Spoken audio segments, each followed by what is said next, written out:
T20 ലോകകപ്പിൽ ഇന്ത്യക്കെതിരായ തോൽവിക്ക് പിന്നാലെ Pakistan cricket board chairman Mohsin Naqvi കടുത്ത വിമർശനമാണ് ഉയർത്തുന്നത്.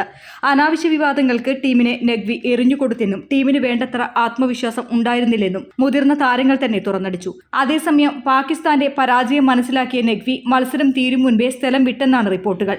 പാകിസ്ഥാൻ രണ്ടാം ഇന്നിംഗ്സ് ബാറ്റിംഗ് തുടങ്ങിയ ശേഷം മുൻനിര ബാറ്റർമാർ അതിവേഗം പുറത്തായിരുന്നു. ഇതോടെ തോൽവിയിലേക്ക് ടീം നീങ്ങുന്നു എന്ന് മനസ്സിലാക്കിയതോടെയാണ് മൂസിൻ നഖ്വി സ്റ്റേഡിയം വിട്ടത്. ഇതിന്റെ ദൃശ്യങ്ങൾ സമൂഹ മാധ്യമങ്ങളിൽ വലിയ രീതിയിൽ പ്രചരിക്കുന്നുണ്ട്. ടീമിന്റെ തോൽവിക്ക് ശേഷം മാധ്യമങ്ങളുടെ ചോദ്യമുണ്ടാകുമെന്ന് ഉറപ്പായതോടെയാണ് നഖ്വി സ്ഥലം വിട്ടതെന്നും സൂചനയുണ്ട്.